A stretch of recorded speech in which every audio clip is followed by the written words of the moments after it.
Imagine waking up naked behind a dumpster, with 3 skull fractures, fire ant bites covering your body. No wallet, no ID, no memory of your name, your past, or who you are. This is the memory glitch that deleted Benjamin Kyle's entire identity for 11 years. On August 31st, 2004, a Burger King employee taking out the trash discovers something that shouldn't exist in our modern world. A man with no past. Benjamin Kyle, as he would later call himself, lay unconscious and severely injured. When he woke up in the hospital, doctors found something more disturbing than his physical wounds. His brain had performed the ultimate deletion. Every memory that made him who he was had vanished without a trace. The medical team diagnosed him with retrograde amnesia, but this wasn't your typical Hollywood memory loss. This was a complete cognitive reboot. Kyle couldn't remember his childhood, his family, his job, or even his real name. What makes Kyle's case so unsettling isn't just the amnesia itself, but what happened next.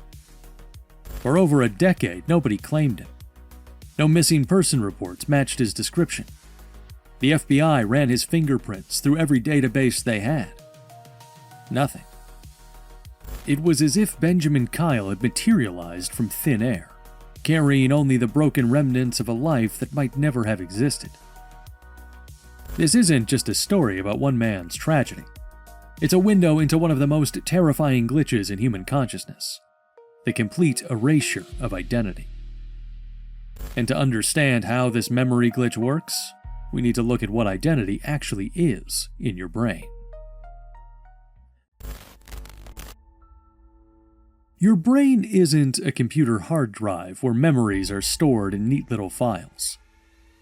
It's more like a spider web made of electrical impulses, and identity is the pattern that emerges when all those threads connect properly. When that web gets damaged, the pattern dissolves and you lose yourself. Memory glitches come in different flavors, but they all share one terrifying characteristic. They reveal how fragile the story of you really is. Retrograde amnesia, like Kyle experienced, erases your past. It's your brain's delete button hitting everything that happened before the trauma. But there's also anterograde amnesia, where you can't form new memories, and dissociative fugue, where your mind creates a completely new identity to escape psychological trauma. The key to understanding these glitches lies in recognizing that memory isn't passive storage. It's an active reconstruction process. Every time you remember something, your brain rebuilds that memory from scattered neural networks. And if those networks get damaged, the reconstruction fails. You're left with gaps where your life used to be. What makes this even more disturbing is that your brain will try to fill those gaps. It'll create false memories, invent explanations, and weave together fragments into a story that feels real but isn't. This is why memory glitches are so dangerous. They don't just delete information. They can replace it with fiction that feels more real than truth. To understand how identity can be deleted, you need to understand how it's created. Your sense of self isn't stored in one location in your brain. It's distributed across multiple neural networks that work together like instruments in an orchestra. When one section goes silent, the entire symphony of identity collapses. The hippocampus acts as your brain's librarian, cataloging experiences and filing them away for long-term storage. But it's not just storing random data. It's creating the episodic memories that form the backbone of your identity.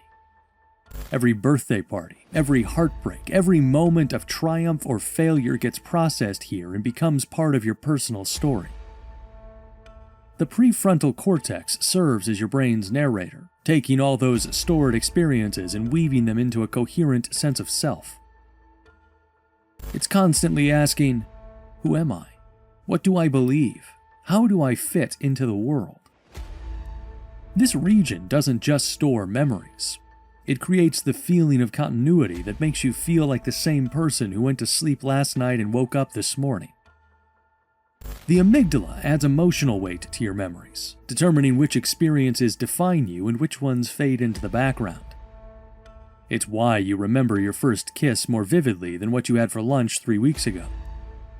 Emotion creates salience, and salience creates identity. When any of these systems get damaged, the carefully constructed story of who you are begins to unravel. In Kyle's case, the trauma didn't just damage his ability to recall specific events. It severed the connections between his experiences and his sense of self. He became a person without a past, existing in a permanent present tense. But Kyle's case, as extreme as it was, isn't unique. There are other people walking around with similar memory glitches, and their stories reveal just how precarious our grip on identity really is. The most mysterious type of memory glitch doesn't involve brain damage at all.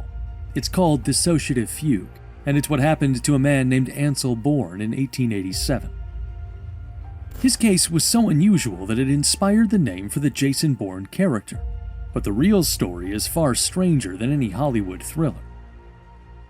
Bourne was a well-known preacher in Rhode Island, a man with a clear identity and a stable life. On January 17, 1887, he withdrew $551 from his bank account and disappeared. For 2 months, nobody knew where he had gone. Then, on March 14th, a man named Albert Brown woke up in a small Pennsylvania town, confused and disoriented. Brown had no memory of being Ansel Bourne. For 2 months, he had been running a small confectionery shop, conducting business, interacting with customers, living a completely different life. When he suddenly woke up as Bourne again, he had no memory of his time as Brown. The shop, the customers, the entire alternate identity had vanished as completely as if it had never existed. This wasn't brain damage or physical trauma. Bourne's memory glitch was psychological, his mind's way of escaping from some unbearable stress or conflict.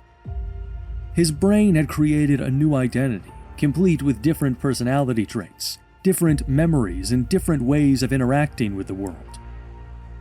When the fugue state ended, that alternate self was deleted as completely as if it had been erased from existence. What makes dissociative fugue so terrifying is that it suggests our sense of identity is far more fluid than we like to believe. Bourne didn't just lose his memories, he became someone else entirely. And when he returned to his original identity, that other person ceased to exist. 2 complete identities, occupying the same brain, with no awareness of each other. The case raised disturbing questions that psychologists are still grappling with today. If someone can become a completely different person and then revert back with no memory of the transition, what does that say about the nature of identity itself? Are we all just one traumatic event away from becoming someone else entirely? Modern neuroscience has revealed that these memory glitches aren't random malfunctions. They're systematic failures in specific brain networks that maintain our sense of self. The default mode network, a collection of brain regions that activate when we're not focused on external tasks, is crucial for maintaining identity continuity. When this network gets disrupted, the story of who you are begins to fracture. Dr. Daniel Schachter's research at Harvard University demonstrates that memory is reconstructive, not reproductive. Every time you remember something, your brain rebuilds that memory from scattered neural fragments. And each reconstruction can introduce small changes, distortions, or even entirely false elements. Over time, these changes accumulate, meaning that your memories of who you are might be significantly different from who you actually were. This explains why memory glitches can be so complete and so devastating. They're not just deleting stored information, they're destroying the neural machinery that creates the feeling of being a continuous self. Without that machinery, you're left with fragments of experience that don't cohere into a meaningful identity. But what happens when someone with a memory glitch discovers who they used to be? Benjamin Kyle's story takes an even stranger turn that challenges everything we think we know about identity recovery.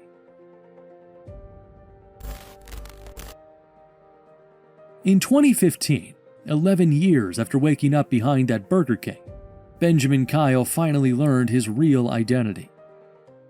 DNA testing and genealogical research revealed that he was William Burgess Powell, a man who had lived in different states and had a complex family history. But here's the paradox. Learning his real name didn't restore his memories. Kyle, now Powell, had spent over a decade building a new identity from scratch. He had formed new relationships, developed new habits, and created new memories as Benjamin Kyle. When he discovered his original identity, he was faced with a philosophical puzzle. Which person was he really? The answer is both and neither. Powell's case reveals that identity isn't just about the past, it's about the continuous process of becoming. The man who woke up in 2004 was neither William Powell nor Benjamin Kyle. He was a new person, built from the fragments of a destroyed identity and the experiences of living without a past. This recovery paradox appears in many cases of severe memory glitches. When patients regain some of their memories, they often find that their sense of self has changed so much that the recovered memories feel like they belong to someone else. The person who lost their identity and the person who recovers it aren't the same individual, even though they share the same body.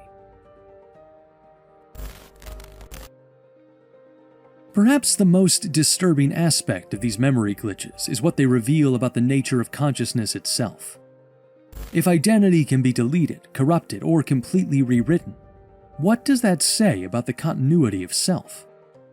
Are you the same person who went to sleep last night? Or are you a new person with false memories of being someone else? This isn't just a philosophical puzzle. It's a practical problem that affects how we think about responsibility, relationships, and the meaning of personal growth. If your identity is constantly being reconstructed, and if that reconstruction can fail, then what does it mean to be accountable for your past actions or to maintain long-term relationships? So the next time you wake up and feel certain of who you are, remember that this certainty is a gift, not a guarantee. Your identity is not a possession, but a process. Not a thing, but a pattern.